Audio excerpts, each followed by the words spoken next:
पमश्रवस्तमम् ज्येष्ठराजम् ब्रह्मणाम् ब्रह्मणस्पत आनः शृण्वन्नोतिभिः सीदसादनम् ॐ महागणपतये नमः।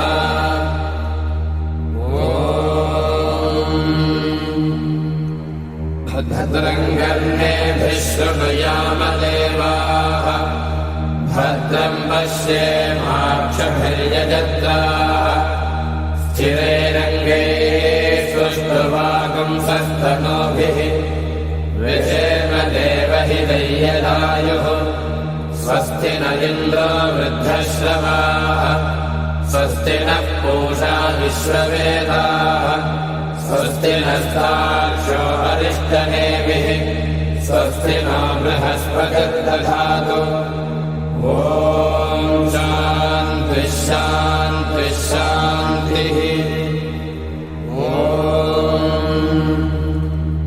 अथ गणेशाथर्वशीर्षं व्याख्यास्यामः। ॐ